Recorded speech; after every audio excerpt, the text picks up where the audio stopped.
तीर्थंकरुणा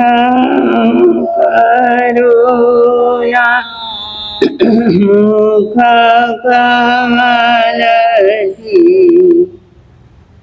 वहे तीरमल सरस्वती गणधर विशाल प्रज्ञा सूत्ररूपे गोठति दुःखी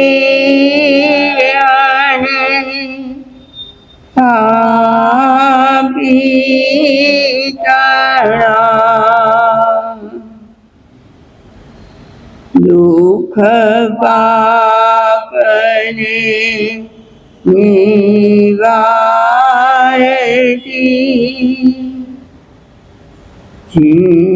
जिनवाणी मैया तुझ कृपाथी थाय मुझनि रामानमति जिनवाणी मैया तुझ कृपाथी हाय मुझनि रामानमति।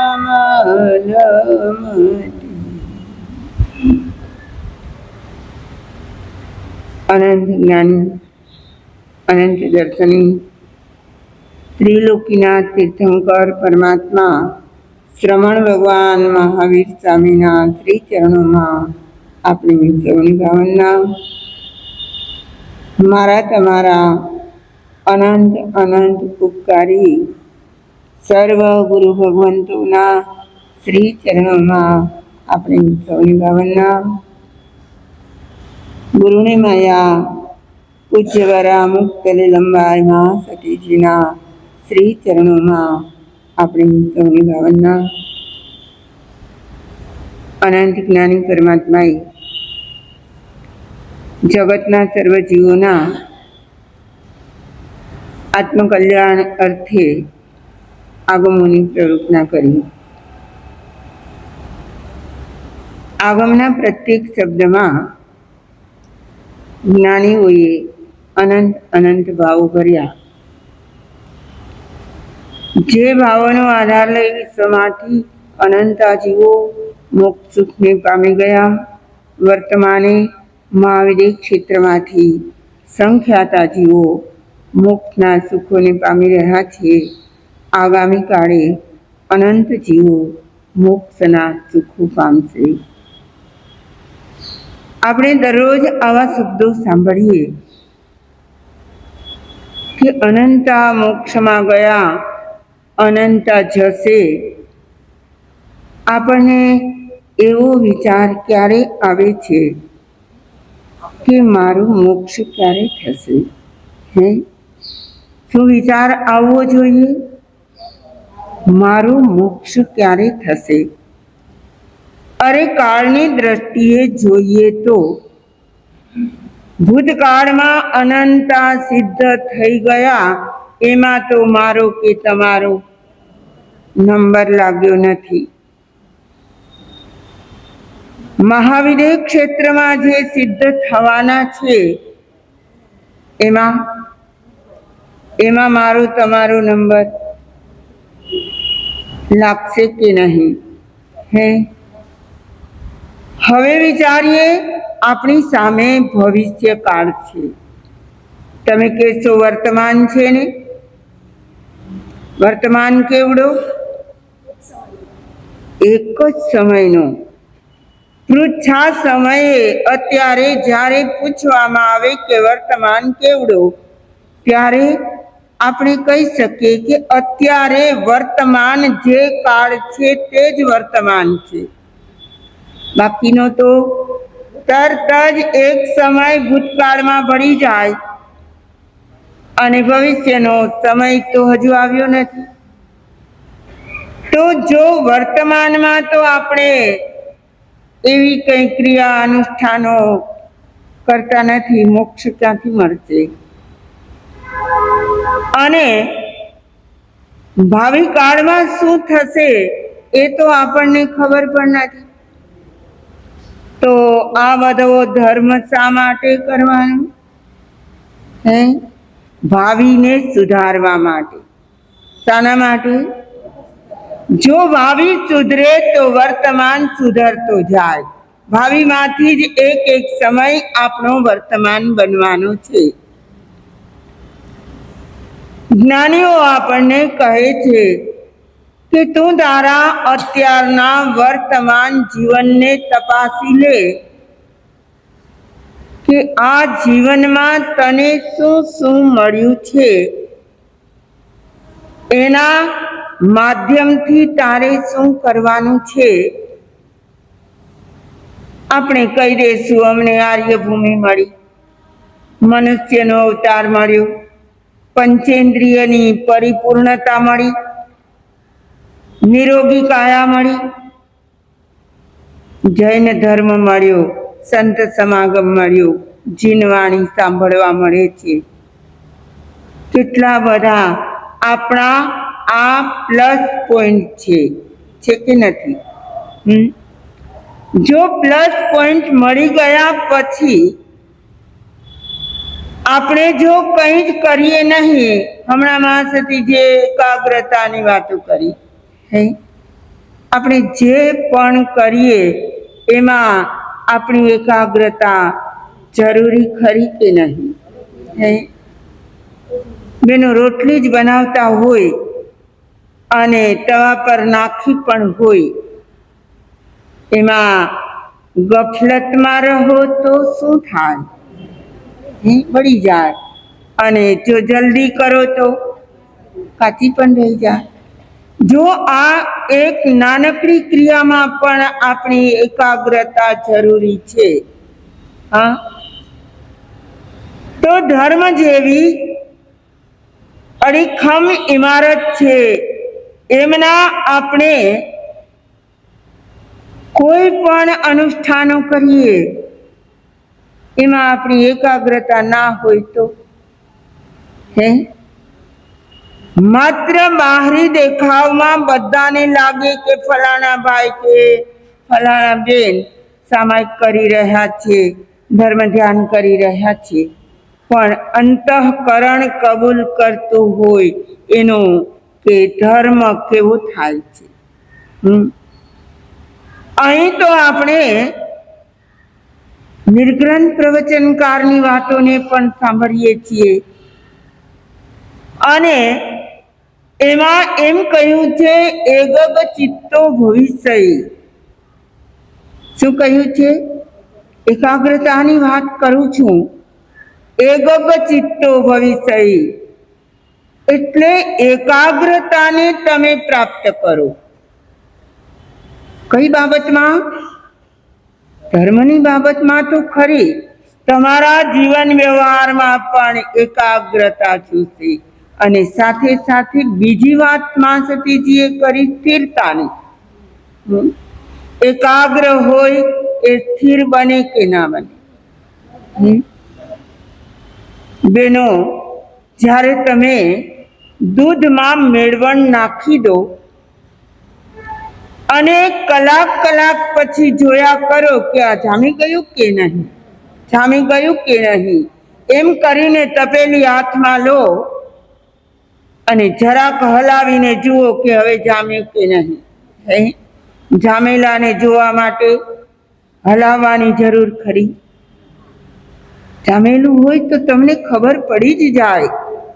મારે તો એ કહેવું છે, આપણે જે પણ ક્રિયા અનુષ્ઠાન આત્મ સાક્ષીએ કરીએ તો આત્મા સાથે એ ક્રિયા એકાગ્ર બનીને જામી ગઈ છે કે નહીં? શું ક્રિયા પણ જામવી જોઈએ? એટલે શું? ક્રિયામય બની જવા જોઈએ અથવા તો ક્રિયા ધર્મમય બની જવી જોઈએ, એ એક જ વાત છે. તો આવી સ્થિરતા કોને આવે? જેનામાં સત્વ હોય, સત્વશાળી જીવો હોય. આપણે પૂર્વ ઇતિહાસમાં કેટલી વાતો સાંભળીએ છીએ, જોઈએ છીએ, વાંચીએ છીએ કે કોઈ સંત નદી કિનારે ઠંડીની સિઝનમાં ઊભા હોય, એક પગે ઊભા હોય અને એમનું ધ્યાન નદીમાં જામેલા શેવાળ પર હોય. ક્યાં હોય? એ શેવાળ પર દ્રષ્ટિ સ્થિર કરી દે અને પછી આસપાસમાં શું થાય છે એ સંતને ખબર ના હોય. આવી વાતો સાંભળી છે ક્યારે? શેવાળ પર દ્રષ્ટિ. શેવાળ તો એક પદાર્થ છે, એનું નિમિત્ત બનાવીને પોતાની કાયાને, મનને, આત્માને એકાગ્ર કરે છે. શું કરે છે? અને એકાગ્ર એ જ વ્યક્તિ કરી શકે જેમનામાં સત્વ હોય. આજે આ કાળમાં જો જનરલી તપાસીએ તો આપણને સત્વશાળી જીવો ઓછા મળે. કેવા? સત્વ એટલે શું? સત્વ કોને કહેવાય? માત્ર શરીર શક્તિ હોય એને સત્વ ન કહેવાય. માત્ર બુદ્ધિમત્તા હોય તો એને પણ સત્વ ન કહેવાય. કોને કહેવાય? જેની આત્મશક્તિ જોરદાર છે, આત્મબળ જોરદાર છે, એ ક્યાંય પાછા ન પડે. કષ્ટ આવે, મુશ્કેલીઓ આવે, પરિસહો આવે કે ઉત્સર્ગો આવે, આત્મશક્તિ એ છે તત્વ. પેલા વીર વિક્રમ રાજા નામ તો સાંભળ્યું. આ વીર વિક્રમ રાજા કેટલા પોતે સત્વશાળી હતા. આજે સત્વની વાત હું કેમ કરું છું? આપણા રત્નાકર આચાર્યે પોતાનો એકરાર શરૂ કરી દીધો છે પરમાત્મા સમક્ષ, અને એમાં એમણે ગઈકાલે કહ્યું હતું, મેં દાન તો દીધું નહીં. શું ન કર્યું? પૂર્વાવસ્થામાં પિતાશ્રી શ્રીમંત હતા, ઘરે સંપત્તિની છોડો ઉછળતી હતી, છતાં પણ મેં મારા હાથે કંઈ આપ્યું નહીં. હોવું એ જુદી વાત છે, આપવું એ જુદી વાત છે. બધા પાસે કંઈ ને કંઈ તો હોય જ છે, પણ એમાંથી એ કેટલું આપે છે એ મહત્વનું છે. ઇન્વેસ્ટ કયું થાય? આપેલું હોય તે પરભવમાં ઇન્વેસ્ટ થઈ જાય. અહીં આચાર્ય બીજી વાત કરે છે કે શિયળ પણ પાડ્યું નહીં. પાંચે પાંચ ઇન્દ્રિયોના વિષયો, એમનું જો પાલન ન થાય, એ વિષયોનું સેવન જ થાય, તો એને જ્ઞાનીઓએ અબ્રહ્મ કહ્યું છે, બ્રહ્મ નથી કહ્યું. પાંચે પાંચ ઇન્દ્રિયો. આપણે સ્થૂળ વ્યાખ્યા પ્રમાણે ચોથા વ્રતને અબ્રહ્મથી ઉગરવાની વાત કરીએ છીએ, પરંતુ મારા તમારા સૌના જીવનમાં પાંચ પાંચ ઇન્દ્રિયો અને એમના વિષયો પ્રત્યે આપણી બેફામ વૃત્તિ, એ બધું જ અબ્રહ્મ છે. શું છે? પાંચે પાંચ ઇન્દ્રિયોના વિષયો. અને આચાર્ય શ્રી એ વાતને લક્ષ્યમાં લઈને કહે છે, મેં શિયળ પણ પાડ્યું નથી. એ તો ભૂતકાળની વાત અત્યારે કરી રહ્યા છે. દાન દેવાની વાત ક્યારે હોય? પૂર્વ જીવનમાં. શિયળ પણ પાડ્યું નહીં એમ કહીને પણ એ કહે છે કે મેં મારા સત્વને ખોરવ્યું નહીં અને ઇન્દ્રિયોના વિષયોમાં ગરકાવ થતો ગયો.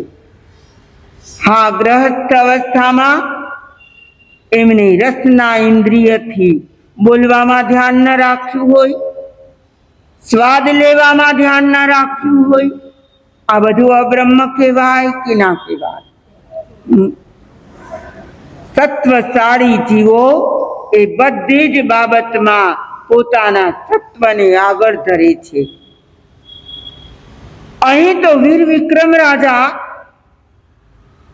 આવા સત્વશાળી હતા. એમને એકદા ભર ઊંઘમાં છે અને સ્વપ્ન આવ્યું અને સ્વપ્નમાં એમને પ્રકાશ દેખાયો. ઘણા ભાઈઓ બહેનો કહેતા હોય કે માસીથી સ્વપ્નમાં પ્રકાશ દેખાણો. સારી વાત છે, અંધારા કરતા પ્રકાશ સારું. હા, તો પેલા વીર વિક્રમ રાજાને પણ પ્રકાશ દેખાયો અને એ પ્રકાશના પુંજમાંથી એક દેવી આગળ આવી. પોતે તો સ્વપ્નમાં છે. એ હતા લક્ષ્મીજી. કહે છે કે રાજન, હું તારી રજા લઉં છું, આવતીકાલ સવારથી હું જાઉં છું.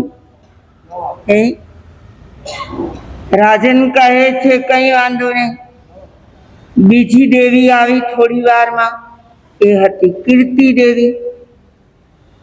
લક્ષ્મી ન હોય તો કીર્તિ ના રહે. એટલે કીર્તિ કહે છે કે હું પણ જાઉં છું. હા, જાઓ. હા પાડી દીધી. ત્રીજી દેવી આવી, સરસ્વતી. એ કહે છે આવતીકાલથી હું પણ જાઉં છું. એમને પણ જવા દીધી, હા પાડી દીધી. અને હજુ એ સ્વપ્ન આગળ ચાલ્યું. વીર વિક્રમ રાજાને પ્રકાશમાંથી એક દિવ્ય પુરુષ બહાર નીકળતો દેખાયો અને આવીને કહે છે, હું છું સત્વ પુરુષ. કોણ છું? અને આવતીકાલે હું પણ જાઉં છું. રાજાએ પોતાની તલવાર બાજુમાં જ રાખી છે. સૂતા હોય ને તો પણ રાજા રજવાડાના લોકો એમના સાધનો બાજુમાં રાખે કે કંઈક ખતરો આવી જાય તો એ પરાક્રમથી એમનો સામનો કરી શકે. હવે એ સત્વ પુરુષ જ્યારે જવાની વાત કરે છે, રાજા કહે છે કે જરાવાર ખમી જા, હું આ તલવાર દ્વારા મારા ગળા પર ફેરવીને મોતને ન લાવું ત્યાં સુધી તું જઈ નહીં શકે. મતલબ કે જીવું ત્યાં સુધી હું સત્વને જાળવી રાખી. અને સત્વ પુરુષ એમના ઉગામેલી તલવાર એમનો હાથ પકડી લે છે. રાજન, હું ક્યાંય જવાનો નથી. હા, અને જેવો સત્વ પુરુષ જવાનો નથી એવી ખબર પડી, પેલી ગયેલી ત્રણેય દેવીઓ પાછી આવી. સત્વ હોય ત્યાં લક્ષ્મી પણ હોય, સત્વ હોય ત્યાં કીર્તિ પણ હોય, અને સત્વ હોય ત્યાં સરસ્વતી પણ હોય. જરૂરી શું છે? અને આવી સાત્વિકતા હોય તો આજે જેટલા પ્રસંગો બનતા હોય સારા સારા કુટુંબોમાં, આવા સત્વશાળી જીવો હોય તો આવા પ્રસંગો ના બને. આપણા જીવન વ્યવહારમાં બહેનો દીકરીઓના અથવા તો ઘરના નવીરાઓના જે પણ દૂષણો નજર સામે આવતા હોય એનું કારણ શું છે? નિસત્વતા. આપણા નિર્ગ્રંથ પ્રવચનમાં સરસ મજાની વાત કરી છે. ઘોરા મુહૂર્તા અબલમ શરીરમ. શું કહ્યું? ઘોરા મુહૂર્તા, મુહૂર્ત એટલે કાળ, અને કાળ ઘોર ચાલી રહ્યો છે, ભયંકર કાળ વર્તી રહ્યો છે. અને સાથોસાથ જીવોની, શરીરની, મનની નબળાઈ એટલે નિસત્વતા છે. એની સામે ટકી રહેવા માટે શું જોઈએ? સત્વ જોઈએ. અહીં તો આચાર્ય શ્રી કહે છે, પૂર્વ જીવન એવું હતું જ્યાં સુખ સંપત્તિમાં ઉછેરવાનો અને એમાં જ રહીને મોજ મજા કરવાનો મને અવસર મળ્યો હતો. પિતા શ્રીમંત હોય, બાળકોને શું ચિંતા હોય? બેફામ જીવન જીવતા હોય. એટલે કહે છે, મેં શિયળ પણ પાડ્યું નહીં. કોઈ પણ ઇન્દ્રિયોના જે વિષયો હોય એ દરેક વિષયોમાં શ્રેષ્ઠતમ વસ્તુઓ હોય એનો એમણે ઉપયોગ કર્યો જ હોય નહીં. શ્રીમંતાઈ શું ન કરાવે? તમે ગરીબના ઘરમાં જાઓ, જે માંડ પોતાનું પૂરું કરતા હોય, એના ઘરે અને તમારા ઘરોમાં કઈ ચીજ વસ્તુઓમાં ફરક હોય કે ના હોય? હોય. એમના ઘરે તમે બાથરૂમમાં જાઓ તો તમને કેટલી વસ્તુઓ મળે? કેટલી મળે? સાવ સાધારણ માણસ હોય, માંડ પોતાનું રડતા હોય, એમના ઘરે સુગંધિત સાબુઓ, તમારા શેમ્પુઓ વગેરે જે પણ તમે વાપરતા હો, અને જે તમારા બાથરૂમમાં મળતી હોય એવી વસ્તુઓ એના બાથરૂમમાં હોય નહીં. તમારા કબાટમાં અને એના કબાટમાં જે ચીજ વસ્તુઓ હોય એમાં ફરક હોય? મારે તો એ કહેવું છે, રત્નાકર આચાર્ય શ્રીમંત કુળમાં અવતર્યા અને ઉછર્યા. શું બાકી રહ્યું હોય 5 ઇન્દ્રિયોના વિષયોમાં? એટલે કહે છે, મેં શિયળ પણ પાડ્યું નહીં. 5 ઇન્દ્રિયોના વિષયોમાં ગરકાવ બની ગયો. આપણી સ્થૂલ દ્રષ્ટિ છે કે શીલ વ્રત એટલે બ્રહ્મચર્ય વ્રતની વાત છે. પણ વર્તમાને પણ અહીં બેઠેલાઓ પણ 5 ઇન્દ્રિયો એના વિષયોને સેવતા હોય કે ના હોય? સુગંધી પદાર્થો, હા, આ ઇન્દ્રિયોના દ્વાર બધા ખુલ્લા છે. જ્યાં દ્રષ્ટિ કરે છે ત્યાં કર્મ બંધન છે. હા, બિલકુલ સત્વશાળી જીવના હોય એટલે જાગૃતિ ક્યાંથી હોય? તો આચાર્ય શ્રીની વાત સાથે આપણી કમ્પેર કરવાની છે. હા, કે મારા જીવનમાં તો આવું કાંઈ બન્યું નથી ને, શિયળ પણ પાડ્યું નહીં. આચાર્ય શ્રી તો કબૂલાત કરીને હળવા થઈ જાય. આપણે ક્યારે થશું?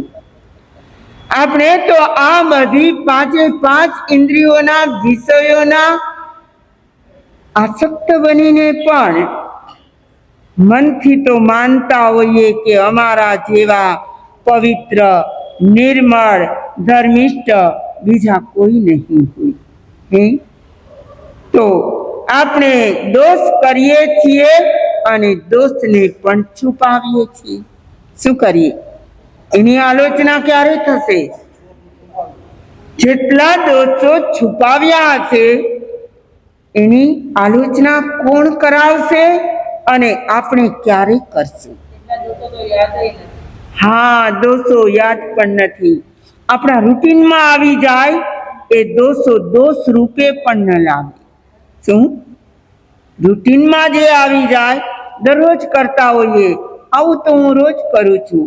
હા, અને રૂટીનના પાપો, રૂટીનમાં લાવેલા દોષો, એ આપણે એને દોષ તરીકે જોતા જ નથી. એને આપણે આલોચના ક્યાંથી કરીએ? સહજ બનાવી દીધા. પેલા જિંદા શ્રાવક ખબર છે કેવડી ભગવાનની પાસે ગયા અને કહે છે કે મારે એક આપની પાસેથી ઉપાય શોધવો છે. મારા મનમાં કેટલા વખતથી ઘોડાયા કરે છે.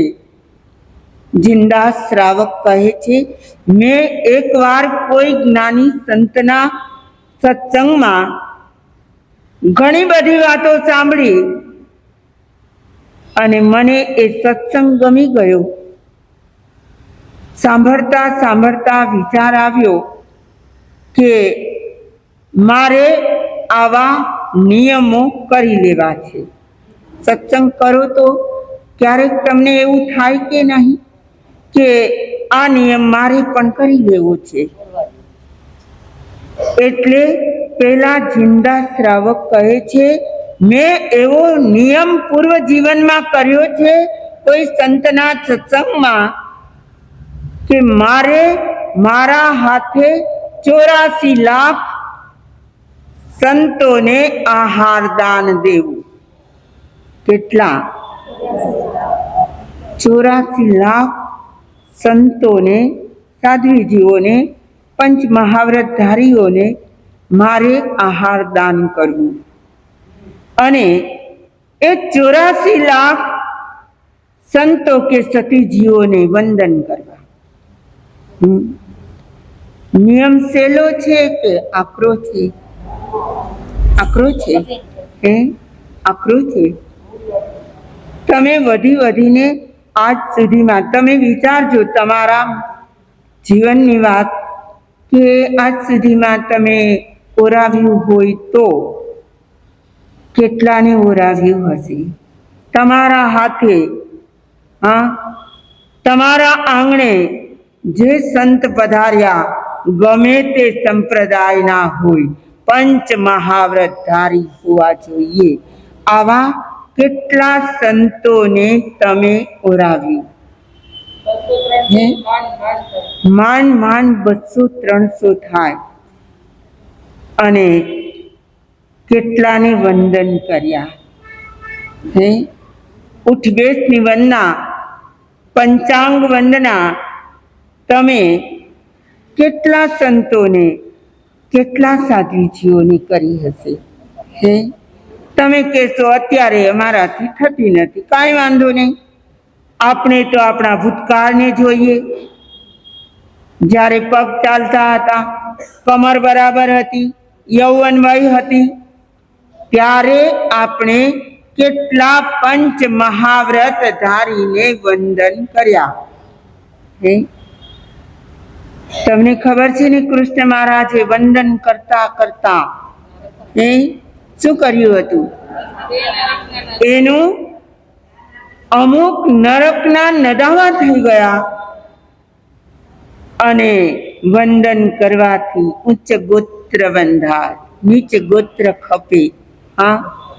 તમે કદાચ અત્યારે મનમાં વિચારો કે મારે વંદન તો કરવા છે, પગ હાથ કે તમારા કમર વગેરે કામ ન કરતા હોય તો તમે એટલા જ ભાવથી તિખુતોનો પાઠ બોલીને વંદન કરવા હોય તો કરી શકો કે નહીં?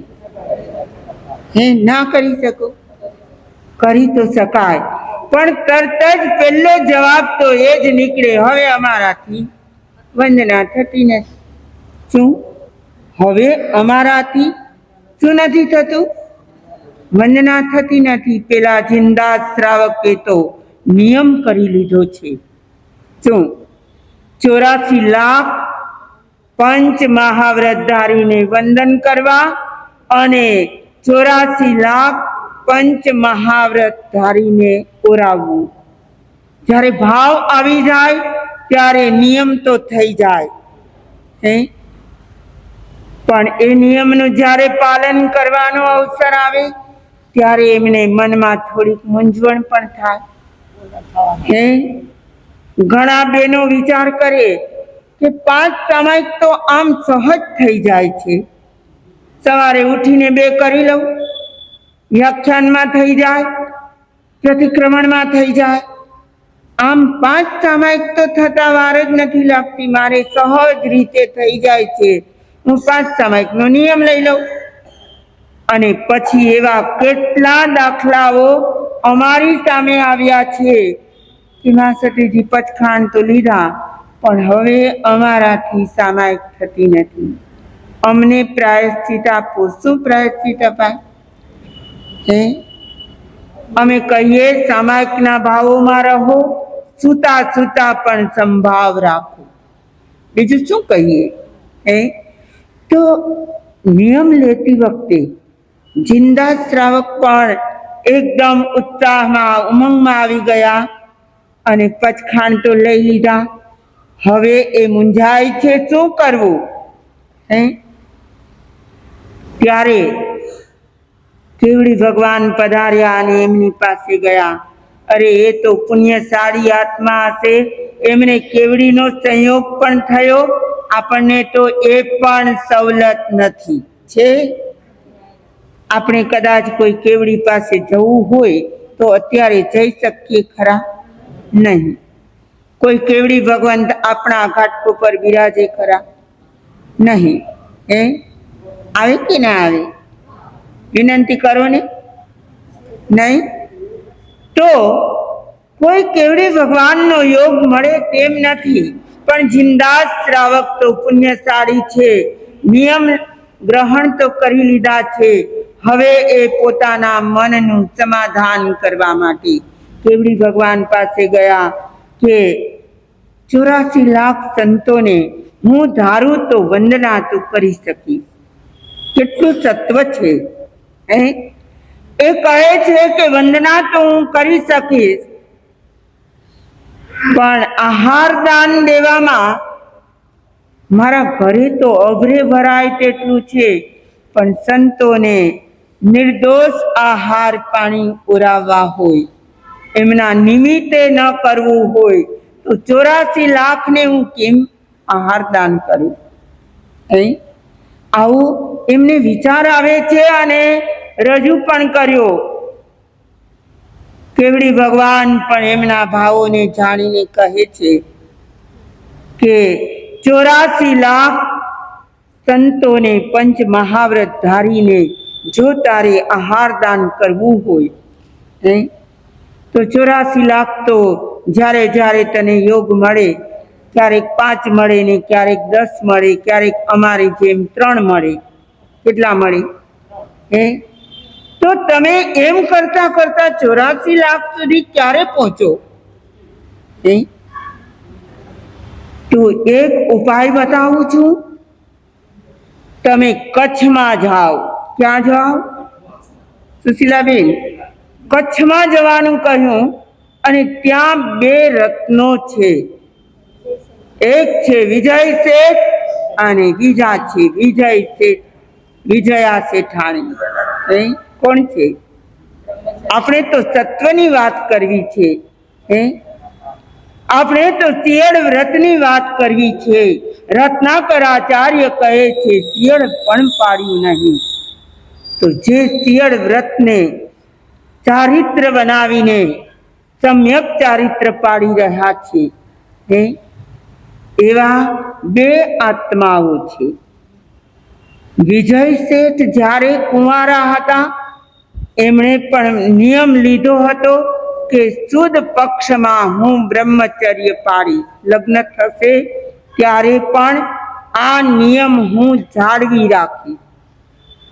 અને વિજયા શેઠાણીએ એમણે પણ કૌમાર્ય અવસ્થામાં નિયમ લીધો હતો કે વદ પક્ષમાં હું શિયળ વ્રતનું પાલન કરીશ. અને બંનેનો યોગ થયો. પ્રથમ રાત્રિએ અરસ પરસ પહેલી વાત શું કરી? પોતાના નિયમની. જો ધર્મિષ્ઠ આત્માઓ પ્રથમ રાત્રિએ પણ ધર્મની વાતો, નિયમની વાતો કરે છે, અને કહે વિજય શેઠ કે મારે સુદ પક્ષમાં, તો પેલા કહે છે મારે વદ પક્ષમાં શિયળ વ્રત પાડવાના નિયમ છે. અને એ દિવસથી કહેવાય છે, કથાનક કહે છે કે એમના પલંગમાં વચ્ચે ખુલ્લી તલવાર રાખવામાં આવતી હતી. શું? ખુલ્લી તલવાર રાખી બંને આત્માઓ સૂતા હોય, પણ એમના નિયમમાં એ અડગ હોય. કેવડી ભગવાને વિજય શેઠ અને વિજયા શેઠાણીનું નામ પોતાના મોઢાથી કહ્યું. કેટલા ભાગ્યશાળી આત્મા હશે, કેટલા પુણ્યશાળી આત્મા હશે, ધર્મનિષ્ઠ આત્મા હશે, નિયમવાળા આત્મા હશે, કે કોણ એનું વર્ણન કરે છે? કેવડી ભગવાન, કેવડીના મોઢામાં આપણું નામ હજી સુધી આવ્યું ખરું? નહીં? આપણું નામ તો કેટલી જગ્યાએ ના આવતું હોય, કેવડીની ક્યાં વાત કરવી? તો આપણે કેટલી નિસત્વતાથી જીવીએ છીએ. કેવડી ભગવાન કહે છે, કચ્છમાં જા, આ એક નર રત્ન અને બીજા એક નારી રત્ન, આ બંનેને તું ભોજન કરાવી દે, તને લાભ મળશે 84 લાખ મહાવ્રતધારીને આહાર દાન કરાવવાનો. વિચારી લો શિયળ વ્રત શું છે. એ વ્રત જગમાં દીવો. સજાઈમાં કહ્યું છે, શિયળની સજાઈમાં કહ્યું છે, એ વ્રત જગમાં દીવો. આખા જગતમાં દીવો હોય તો બ્રહ્મચર્ય વ્રત છે, અને એનું પાલન ન થયાનો કોને અફસોસ છે? રત્નાકર આચાર્યને, આપણને નહીં. આપણે તો દરેક ઇન્દ્રિયોથી જે વિષયો આપણે ગ્રહણ કરીએ છીએ, આંખથી જોયા કરીએ, એમાં દોષ લાગતા હશે કે નહીં? આમાંથી 25 ક્રિયાનો થોકડો કોણે કર્યો છે? 25 ક્રિયા. એમાં એક ક્રિયાનું નામ છે દિઠિયા ક્રિયા. છે કે નથી? ભલે આખો થોકડો ના આવડે, એમાં દિઠિયા ક્રિયા આવે છે. હવે દિઠિયા ક્રિયા એટલે જોવાથી લાગતી ક્રિયા. ક્રિયા લાગવી એટલે કર્મ બંધાવા. એક ક્રિયા અનેક કર્મને લાવે. અહીં આપણે શાંતિથી કંઈક સાંભળતા હોઈએ, પ્રવચનમાં બેઠા હોઈએ, વાંચણી ચાલતી હોય, શિબિર ચાલતી હોય, અને રસ્તા પરથી કંઈક ઢોલ નગારા વાગતા વાગતા નીકળે, કેટલાનું મન સ્થિર રહે? સાચું કહું, ઢોલ નગારા ત્યાં વાગે છે, રોડ પર વાગે છે, પણ મનમાં ભાવ એવો થાય કે નહીં, વિચાર આવે કે નહીં, શેનો આ વરઘોડો હશે? આ ઢોલ નગારા શાના છે? કોઈના લગ્ન છે, ફટાકડા ફૂટે છે, કોઈની બીજી કોઈ પ્રવૃત્તિઓ ચાલતી હોય, એના કોઈ પ્રોસેસનો નીકળ્યા છે. આવું આપણું મન ચંચળ છે. તો ઘણા તો જો શક્ય હોય ને તો ત્યારે જ બરાબર સામાયિકમાં બેઠા હોય ને તો પણ હાથમાં ગુચ્છો લઈને નીકળે. અમે જોયા છે એવા ઘણાને. અમે મહાવીરનગર કાંદીવલીમાં ચોમાસું કર્યું, અને ગણપતિ વિસર્જનનો સમય, એટલે એ રોડ પરથી જ કેટલા ગણપતિને વિસર્જન માટે લઈ જતા હોય. ઢોલ નગારા તો વાગે, તો કેટલાક બહેનોના મન ચંચળ થઈ જાય, હાથમાં ગુચ્છો લઈને બારી સુધી પહોંચી જાય, અને રોડ દેખાતો હોય, જોઈ લે કે હા બાપા હવે જઈ રહ્યા છે. શું લાભ મળે? બાપાના દર્શન થાય, પણ સાથોસાથ દિઠિયા ક્રિયા પણ હે માત્ર બાપાને જોવા કોઈ જતા નથી, એની સાથેના માણસો કેમ નાચે છે, એમણે કેવા ડ્રેસ પહેર્યા છે, એ શું બોલતા જાય છે, આ બધું જ જોતા હોય, ના જોવે? હે તો જોવા માત્રથી પણ ક્રિયા લાગે, પછી સાંભળવાથી લાગે? હે સાંભળવાથી પણ લાગે. તમે કોઈ રસાસ્વાદ લો તો એનાથી કર્મ બંધાય? જરૂર બંધાય. હે પાંચે પાંચ ઇન્દ્રિયો આવી છે, તો આપણે પણ યથાર્થ પેલા વિજય શેઠ અને વિજયા શેઠાણી જેવા હજુ બન્યા નથી. આચાર્ય શ્રી તો કબૂલ કરીને હળવા થઈ જાય, અને આપણે ક્યાં હળવા થશું? હે તો આ આચાર્ય શ્રીના ભાવો. મેં દાન તો દીધું નહીં, શિયળ પણ પાડ્યું નહીં. હજુ આગળ કહી રહ્યા છે, આહા એ તો રત્નાકર 25સીમાં એક વાત નહીં, બે વાત નહીં, કેટલી વાતો કરશે? અનેક વાતો છે, અને અનેક દોષોને ભગવાન સમક્ષ પ્રગટ કરે છે. આપણે પણ એવા જ હળવા ફૂલ થઈ જઈએ. રત્નાકર 25 સાંભળીએ તો ખરા, પણ સાંભળતા સાંભળતા દોષોનું પ્રક્ષાલન કરતા જઈએ. શું કરીએ? તો મારો તમારો આત્મા પણ હળુકર્મી બની જાય. આચાર્ય શ્રી નામ રાહે ચાલી ચાલીને આપણી પણ આલોચના થઈ જાય. વિશેષ ભાવ.